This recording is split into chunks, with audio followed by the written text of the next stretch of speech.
નમસ્કાર મિત્રો, જ્ઞાનવૃક્ષની આ 90 દિવસની સ્પોકન ઇંગ્લિશ સફરના 37મા દિવસની આજની સમજૂતીમાં તમારું ખૂબ ખૂબ સ્વાગત છે.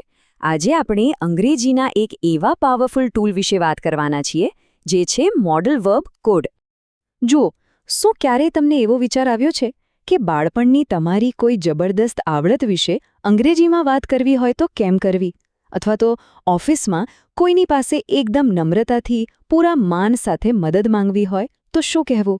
બસ આ બંને પરિસ્થિતિઓમાં આપણો આજનો આ નાનકડો શબ્દ બહુ જ મોટો કમાલ કરવાનો છે. તો ચાલો ફટાફટ જોઈ લઈએ કે આજની સમજૂતીમાં આપણે શું શીખીશું. આપણે કોડના બે જબરદસ્ત પાવર, તેનો ગોલ્ડન ગ્રામર રૂલ, હકાર અને નકાર વાક્યો, રોજિંદા જીવન માટે નમ્ર વિનંતીઓ અને હા, અંતે ડેલી પ્રેક્ટિસ ચેલેન્જ જોવાના છીએ. ઓકે, તો ચાલો સૌથી પહેલા વિભાગથી શરૂઆત કરીએ. કોડના બે પાવર. ખરેખર બોલચાલના અંગ્રેજીમાં આ એક જ શબ્દના બે બિલકુલ અલગ અને જોરદાર કામ છે. પણ હા, આગળ વધીએ એ પહેલાં આ શબ્દને બરાબર બોલતા શીખી લઈએ. કુડ એ કેનનો ભૂતકાળ છે. તમે જોશો તો સ્પેલિંગમાં એલ આવે છે, રાઈટ? પણ બોલતી વખતે સાવ ચૂપ રહે છે, એટલે કે સાયલેન્ટ છે. તો આનો સાચો ઉચ્ચાર કુડ થશે. ભૂલથી પણ કુલ્ડ ન બોલતા. ઓકે, આ એક બહુ સામાન્ય ભૂલ છે જે આપણે નથી કરવાની. હવે વાત કરીએ આના બે સુપર પાવરની. પહેલો પાવર છે ભૂતકાળની ક્ષમતા, એટલે કે પાસ્ટ એબિલિટી. ભૂતકાળમાં આપણે કોઈ કામ કરી શકતા હતા તે દર્શાવવા. અને બીજો પાવર તો જાણે એક જાદુ છે. વર્તમાનકાળમાં કોઈને ખૂબ જ નમ્રતાથી વિનંતી કરવી હોય, એટલે કે પોલાઇટ રિક્વેસ્ટ કરવી હોય, ત્યારે પણ આ કુડનો ઉપયોગ થાય છે. છે ને કમાલની વાત? તો હવે પ્રશ્ન એ થાય કે આનો ઉપયોગ કરવો કઈ રીતે? ચાલો જોઈએ આપણો ગોલ્ડન ગ્રામર રૂલ, જે સાચા વાક્યો બનાવવાનો એકદમ મજબૂત પાયો છે.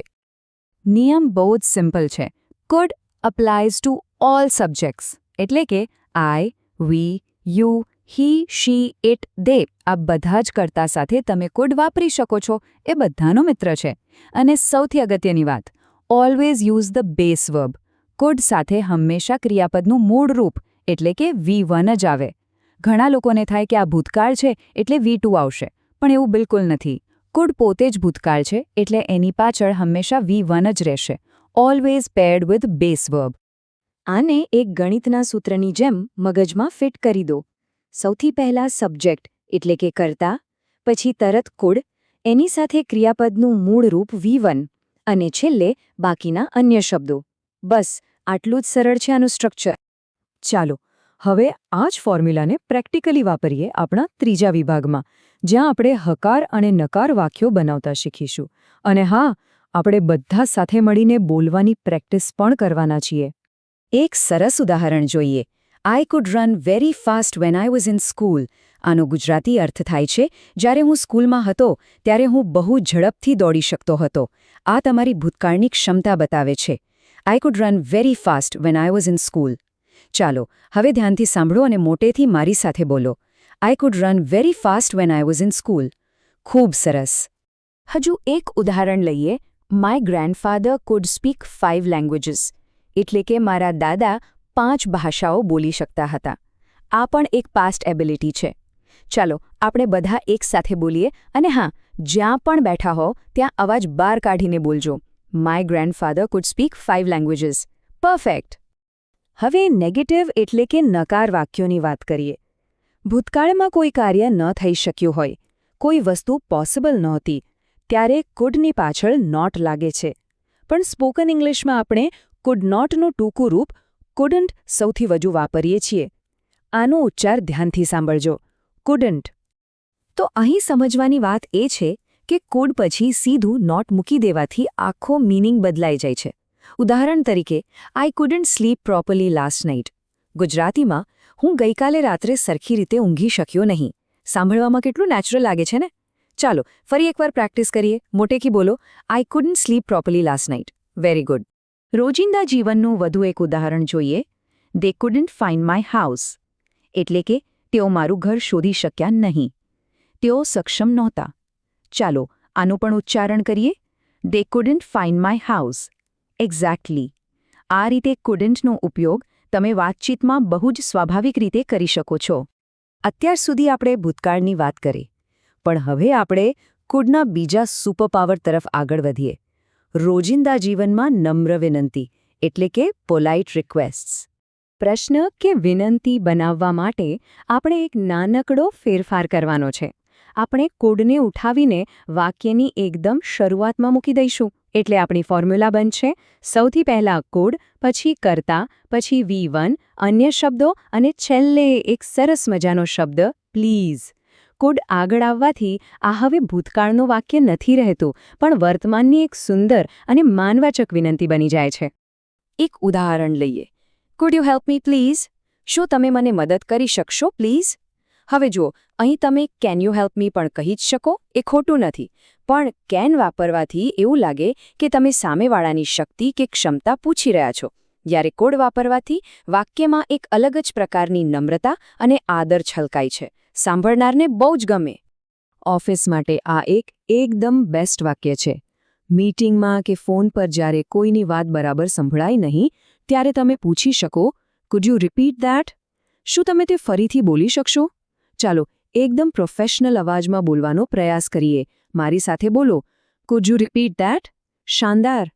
નમ્ર વિનંતીનું હજુ એક પ્રેક્ટિકલ ઉદાહરણ જોઈએ. Food I use your phone? શું હું તમારો ફોન વાપરી શકું? આ રીતે પૂછવાથી સામેવાળી વ્યક્તિને ક્યારેય ખરાબ નથી લાગતું, એ તમને ખુશીથી મદદ કરશે. ચલો આપણે બોલીએ, food I use your phone? હંમેશા યાદ રાખજો, આ નાનકડો શબ્દ તમારી બહુ જ પ્રોફેશનલ અને પોલાઇટ છાપ ઊભી કરશે.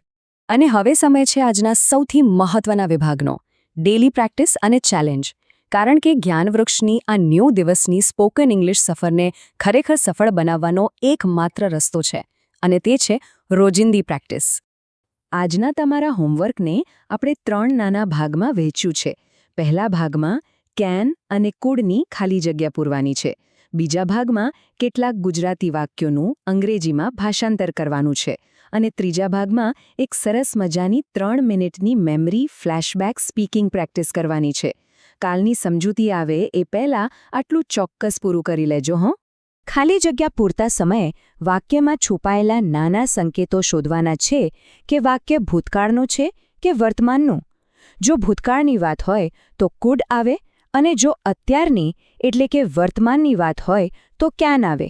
આ 4 વાક્યો સ્ક્રીન પર દેખાય છે. શાંતિથી વિચારો અને આના જવાબો નીચે કોમેન્ટ્સમાં ચોક્કસ લખો. બીજા ભાગમાં સ્ક્રીન પર આપેલા આ ગુજરાતી વાક્યોનું આજે શીખેલી ફોર્મ્યુલાઓનો ઉપયોગ કરીને અંગ્રેજી કરવાનો છે. આમાં હકાર, નકાર અને નમ્ર વિનંતી 3 પ્રકારના વાક્યો મિક્સ છે. આના જવાબો પણ નીચે કોમેન્ટ્સમાં લખીને મને જણાવો, જેથી મને ખબર પડે કે તમારી પ્રેક્ટિસ કેવી ચાલી રહી છે. અને છેલ્લે તમારી મેમરી ફ્લેશબેક ચેલેન્જ. અરીસા સામે ઊભા રહો અને જાતે જ યાદ કરો કે જ્યારે તમે 10 વર્ષના હતા ત્યારે તમે કયા કામ કરી શકતા હતા અને કયા નહોતા કરી શકતા. જેમ કે બોલી શકો, આઈ could run fast but I couldn't ride a bike. બોલીને પ્રેક્ટિસ કરશો તો તમારો આત્મવિશ્વાસ અનેક ગણો વધી જશે. આજના સેશનમાં જોડાવા બદલ ખૂબ ખૂબ આભાર. જો આજની સમજૂતી તમને ઉપયોગી લાગી હોય તો લાઇક અને શેર ચોક્કસ કરજો, અને આવતીકાલના દિવસ 38 માટે ચેનલને સબસ્ક્રાઇબ કરવાનું ભૂલાય નહીં. અંતમાં એક વિચાર કરતા જઈએ, જો માત્ર એક નાનકડો શબ્દ કુડ તમારા વ્યક્તિત્વને આટલું નમ્ર અને પ્રભાવશાળી બનાવી શકતો હોય તો વિચારો કે આખી ભાષા પર પ્રભુત્વ મેળવ્યા પછી તમારી અંદર કેટલી તાકાત આવશે. વિચારતા રહો, પ્રેક્ટિસ કરતા રહો, અને મળીએ છીએ આવતીકાલે.